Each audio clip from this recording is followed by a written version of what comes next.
Ya, untuk mengetahui dampak serang Israel ke Iran terhadap Indonesia, terhadap Indonesia dan kawasan regional, kita akan membahasnya dengan dosen ilmu hubungan internasional FISIP UI, Bapak Agung Nurwijoyo. Selamat sore, Pak Agung.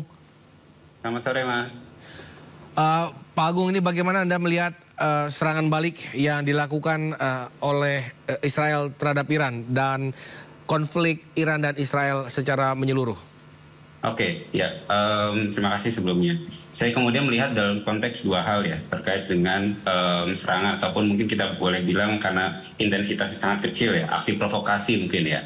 Ya, aksi provokasi yang diberikan oleh Israel ini menandakan bahwa tetap ada satu potensi eskalasi isu di kawasan ya, dengan upaya saling memprovokasi satu dengan yang lain antara Iran dengan Israel maupun Israel dengan Iran seperti itu. Nah, tapi ini juga menandakan bahwa Israel tidak tinggal diam atas apa yang dilakukan oleh Iran di beberapa hari yang lalu seperti itu. Karena juga Israel pun tidak mau kehilangan muka juga di kawasan sebagai dianggap aktor yang kalah dalam melakukan serangan dan seterusnya. Nah, yang kedua sebenarnya juga ini menandakan bahwa apa yang dilakukan oleh Israel ingin menandaskan bahwa dirinya sebagai salah satu aktor yang penting gitu ya di kawasan Timur Tengah. Itu kan karena kemudian serangan ini, kemudian aksi provokasi ini yang dilakukan oleh Israel ini dilakukan di masa-masa Amerika Serikat menyatakan bahwa akan bertindak secara defensif dalam konteks Israel dengan Iran, dan ini juga kemudian dilakukan di tengah-tengah peristiwa di beberapa jam yang lalu terkait dengan veto Amerika Serikat itu ya, dalam konteks upaya keanggotaan tetap Palestina di PBB seperti itu. Itu dua konteks itu yang saya berikan.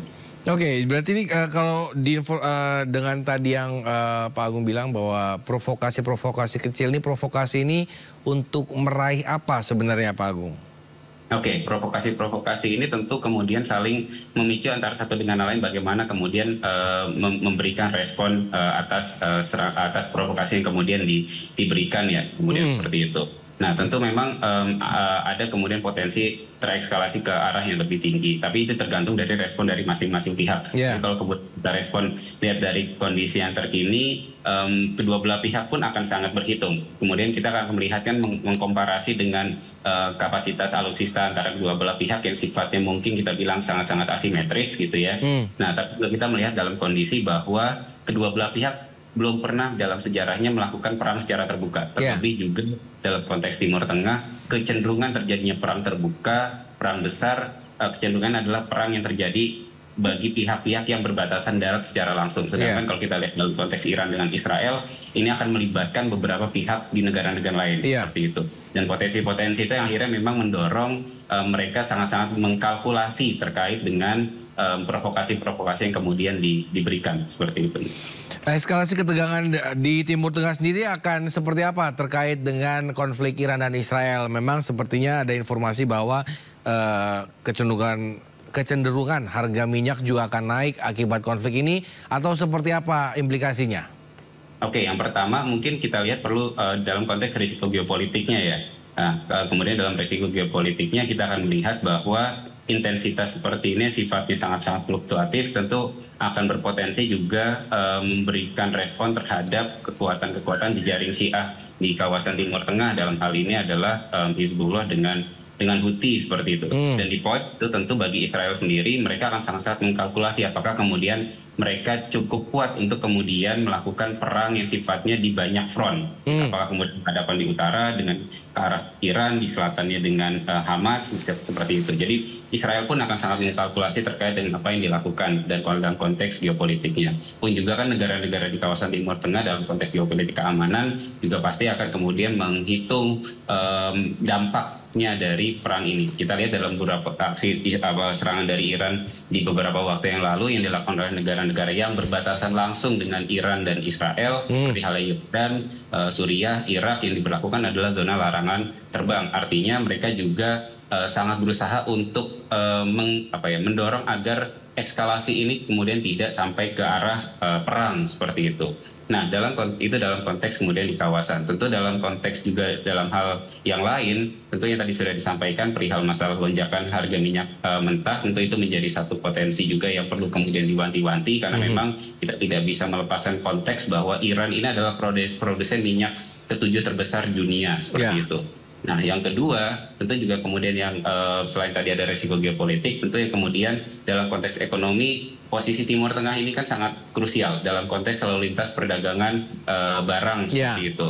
Nah, tentu ini yang kemudian akan bisa mengganggu dalam konteks perdagangan tersebut. Apalagi juga kekuatan Iran ini tidak bisa sekedar kita lihat dalam konteks di tanah Timur Tengahnya saja, tapi juga dalam wilayah perairan. Kita lihat sendiri dalam beberapa waktu yang terakhir peranan dari jaringnya kekuatan Syiah di kawasan dalam hal ini adalah sangat bermain besar dalam konteks di wilayah Laut Merah seperti itu. Jadi itu pun yang akhir menjadi satu hal yang perlu menjadi kalkulasi yang sifatnya serius bagi negara-negara lain. Oke, apakah itu termasuk Indonesia terkait dengan apakah memang komoditi Iran atau komoditi Indonesia kita memiliki perdagangan yang cukup besar antara Indonesia dengan Iran?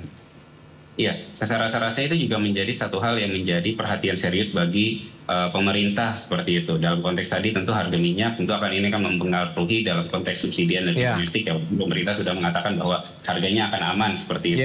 Tapi harga yang sangat-sangat fluktuatif ini kan juga akan bisa memberikan dampak dan perlu menjadi perhitungan yang sifatnya sangat serius seperti itu. Resiko geopolitik tentu menjadi satu pertimbangan serius bagi para investor gitu kan. Terlebih juga tadi kalau tadi saya sampaikan bahwa Timur Tengah sebagai jalur lalu lintas barang tentu akan kemudian potensi-potensi jalur-jalur ekspor yang kemudian perlu kemudian menjadi pemikiran serius. Artinya memang dalam konteks ini memang perlu Indonesia untuk mendorong dibukanya relasi dengan jalur-jalur perdagangan sifatnya non tradisional, kerjasama dengan negara-negara yang sifatnya lebih beragam seperti itu. Jadi memang dari konteks ini tentu dalam konteks menciptakan perdamaian dan stabilitas tentu arah-arah sifatnya langkah-langkah sifatnya diplomatik tentu satu hal yang tidak bisa dilupakan dari peran Indonesia dalam konteks ini adalah melalui forum multilateral maupun juga pendekatan terhadap negara-negara besar, let's say Amerika, Rusia dan juga Cina.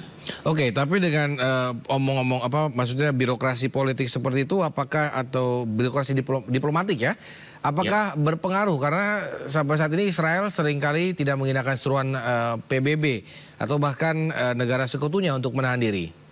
Ya, tentu kemudian yang sama-sama harus kita yakini langkah-langkah diplomatik meskipun kesannya pelan-pelan gitu ya, tapi itu satu hal yang kemudian perlu kita dorong karena sifatnya saya berpandangan bahwa violence is violence gitu ya. Kemudian kekerasan yang dilakukan tidak bisa dibalas dengan melakukan kekerasan. Artinya ini akan memunculkan kekerasan-kekerasan baru. Perang sarta akan memunculkan perang-perang berikutnya. Artinya ada upaya sifatnya lebih serius dalam usaha menekan pihak-pihak yang bertikai untuk menghentikan atau deeskalasi dari perangnya seperti itu. Kalau poin kemudian akhirnya ada upaya-upaya dari pihak yang oleh saya sudah dijatuhkan resolusi tapi tidak mau mematuhi misalkan dalam hal ini dari Israel, perlu akhirnya memang kepada negara-negara besar ya perlu pendekatan-pendekatan yang lebih serius. Contoh misalkan negara-negara yang kemudian punya relasi dekat dengan Israel, hubungan diplomatik, langkah-langkah misalkan pemberian sanksi dan segala macam sebagai upaya untuk menekan aksi-aksi tidak manusiawi yang kemudian dilakukan. Bahkan dalam hal ini kan kita juga perlu melihat dalam konteks perangnya yang kemudian bisa berimplikasi sangat besar. Oke. Meskipun memang sebenarnya sanksi itu lebih banyak dijatuhkan ke Iran ya biasanya malah. Tapi menurut Pak Agung, apakah perang dunia ketiga sendiri dikatakan sudah berada di depan mata atau memang sebenarnya ini adalah hal biasa di Timur Tengah seperti itu? Saya tidak bisa mengatakan ini jadi satu hal yang biasa karena serangan dilakukan oleh Iran terhadap Israel beberapa waktu yang lalu, walaupun itu sebagai respon ya atas kemudian apa yang dilakukan oleh Israel di konsulat Iran di Damaskus. Nah, tapi ini kan sesuatu serangan yang tidak biasa sebenarnya. Karena tadi saya sampaikan di awal, umumnya yang terjadi di kawasan Timur Tengah adalah wilayah-wilayah yang berbatasan darat secara langsung. Tapi dalam konteks ini Iran harus melalui beberapa negara untuk melakukan serangan-serangan tersebut, dan ini direct langsung dilakukan oleh Iran. Biasanya Iran melakukan melalui tangan-tangan tiga lah, boleh saya demikian ya, melalui Hizbullah, melalui Houthi dan segala macamnya. Tapi ini melakukan serangan sifatnya sangat-sangat terbuka dan langsung seperti itu. Kalau kemudian tidak ada, walaupun kita lihat intensitasnya tidak sangat progresif karena memang setelah serangan itu dilakukan selang beberapa hari dan ternyata yang dilakukan pun kalau tadi kita dengerin Pak Ibrahim juga katanya menggunakan drone tapi menggunakan sekedar helikopter ukuran kecil ya seperti itu.